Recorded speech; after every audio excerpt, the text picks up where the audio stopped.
Jackson's winter water crisis crippled the capital city. This was just as much of a natural disaster as a storm. Schools closed, hospitals and fire departments running on edge.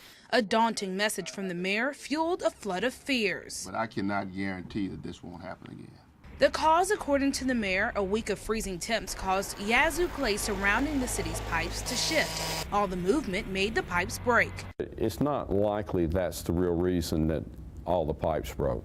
David Dockery is a geologist with the state's Department of Environmental Quality. You'll hear more about his water crisis theory in a minute. But first, a look at the city's explanation of factors that caused the water crisis. This episode that we're going through was not man-made. Now, a week of freezing cold temperatures, definitely not man-made, but the city's really old cast iron pipes like this one are, and it's a major factor that led to the water crisis. The material that we have on the ground is sort of cast iron pipes that were used back in the older days when they built the distribution system.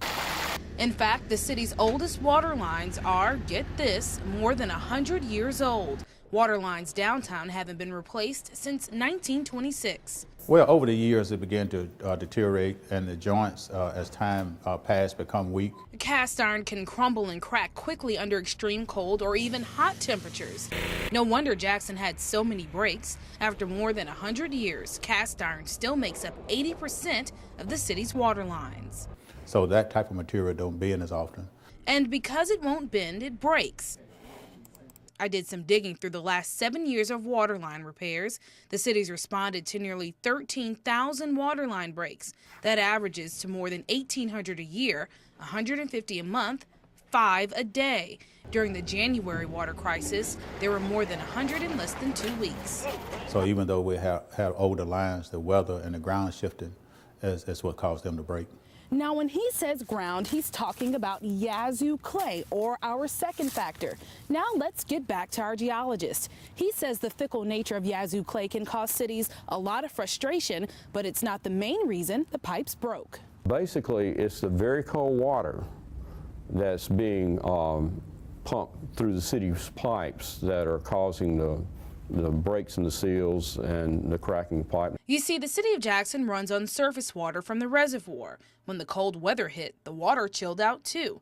Dockery says the near-freezing water going through the brittle cast iron pipes caused them to break. Within about the first 5 inches of the yazoo clay can freeze in really bad weather. But our freeze line, or our frost line in Jackson, Mississippi area is less than 5 inches deep. And the pipes, water pipes in the area are buried like at 4 feet.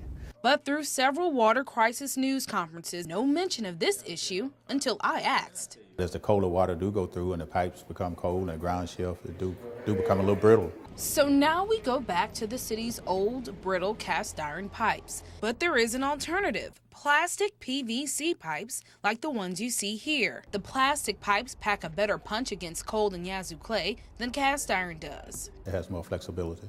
So, and you usually don't experience as many breaks. So the solution seems simple. Replace the city's old cast iron pipes with PVC ones. Well, money is the roadblock to that problem. So coming up tomorrow night at 9, I'll explain how the city's using your tax dollars to upgrade the water system. Reporting in Jackson, Jessica Larche, Fox 40 News at 9.